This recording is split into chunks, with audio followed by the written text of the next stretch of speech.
بہت پرانے زمانے کا ذکر ہے کہ کسی ملک پر ایک بادشاہ حکومت کرتا تھا۔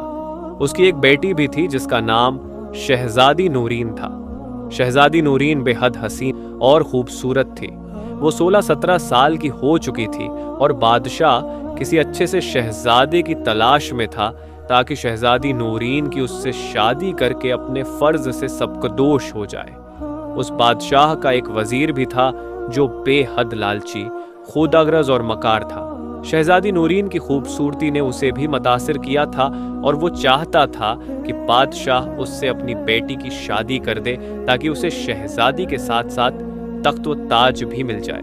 اس کی عمر کافی ہو چکی تھی مگر اس نے ابھی تک شادی ہی نہیں کی تھی۔ اس نے ابھی تک کسی سے بھی اس بات کا ذکر نہیں کیا تھا کہ وہ شہزادی نورین سے شادی کرنا چاہتا ہے۔ ایک روز جب خوب تیز بارش ہو رہی تھی تو وزیر نے سوچا کہ یہ بارش تھم جائے تو وہ بادشاہ سے ملنے کے لیے اس کے محل میں جائے گا اور اس سے درخواست کرے گا کہ وہ اپنی شہزادی کے ساتھ اس کی شادی کر دے۔ شام کو بارش رک گئی۔ وزیر خوب بن ٹھن کر اپنے مکان سے نکلا اور بادشاہ کے محل کی طرف چل دیا۔ بادشاہ اپنے کمرے کی کھڑکی میں سے باغ کا نظارہ کر رہا تھا۔ بارش ہو رہا تھا۔ بارش نے تمام پودوں کو نیا نکھار اور حسن بخشا تھا اور وہ بے حد دلفریب منظر پیش کر رہے تھے۔ جب وزیر بادشاہ کے کمرے میں داخل ہوا تو اسے دیکھ کر بادشاہ خوش ہو گیا اور اس سے بولا، آؤ بیٹھو، ہم تمہیں ابھی یاد ہی کر رہے تھے۔ وزیر اس کا خوشگوار موڈ دیکھ کر دل ہی دل میں خوش ہونے لگا۔ اسے یہ امید ہو چکی تھی کہ بادشاہ چونکہ اس سے بہت خوش ہے، اپنی شہزادی کی شادی اس سے کرنے پر آمادہ ہو جائے گا۔ وہ ایک مخمل کی آرام دہ کرسی پر بڑے ادب سے سر جھکا کر بیٹھ گیا۔ بادشاہ نے اس کی طرف دیکھتے ہوئے کہا، اے وزیر با تدبیر، ہماری شہزادی اب بڑی ہو گئی ہے، ہم نے اس کی شادی کرنے کا فیصلہ کر لیا ہے۔ وزیر اپنی مسرت چھپاتے ہوئے بولا، عالی جاں، آپ نے بالکل درست فیصلہ کیا ہے۔ لڑکی ذات تو ویسے ہی ایک بوجھ ہوتی ہے، یہ بوجھ جتنی جلدی ہو سکے سر سے اتر جانا چاہیے۔ آج کل کے زمانے میں اچھے لڑکوں کی کتنی کمی ہے آپ اچھی طرح جانتے ہیں، مگر میں آپ کو یقین دلاتا ہوں کہ…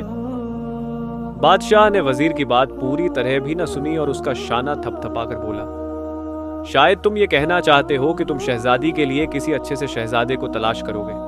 ہم تمہاری وفاداری سے بہت خوش ہوئے ہیں، اسی خوشی میں یہ ہار اور 3 دن کی چھٹی انعام میں دیتے ہیں۔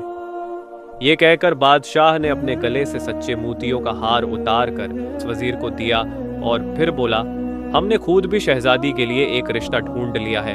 وہ ہمارے شمالی ملک کے بادشاہ کا بیٹا ہے۔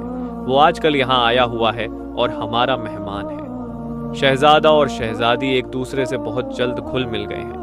ہم بہت جلد دونوں کی شادی کر دیں گے۔ وہ دیکھو، دونوں باغ میں ٹہل رہے ہیں۔ وزیر کے تمام سپنے ٹوٹ گئے۔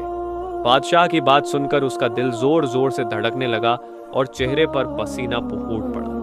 وہ آنکھیں پھاڑے اور منہ کھولے بادشاہ کو گھورنے لگا، ہمیں معلوم ہے اے ہمارے پیارے وزیر، تم شہزادی نورین کو بالکل اپنی بیٹی کی طرح چاہتے ہو۔ تمہاری یہ حالت بتاتی ہے کہ تمہیں اس کی جدائی کا کس قدر افسوس ہے۔ ہم بھی جب یہ سوچتے ہیں کہ شہزادی ہم سے بچھڑ کر اپنے گھر چلی جائے گی تو ہماری بھی بالکل ایسی ہی حالت ہو جاتی ہے۔ صبر کرو، بیٹیاں تو پرایا دھن ہوتی ہیں۔ یہ کہتے کہتے بادشاہ کی آواز رند گئی۔ تھوڑی دیر بعد وزیر اس سے اجازت لے کر اپنے گھر آ گیا۔ اسے اس بات کا بے حد ملال تھا کہ شہزادی کی شادی اس کے بجائے ایک شہزادے سے ہو رہی ہے۔ چونکہ وزیر بے حد مکار تھا، اس لیے اس نے سوچا کہ اگر وہ اپنی چالاکی سے بادشاہ کو قتل کر دے تو اسے یہ تخت و تاج بھی مل سکتا ہے اور شہزادی سے اس کی شادی بھی ہو سکتی ہے۔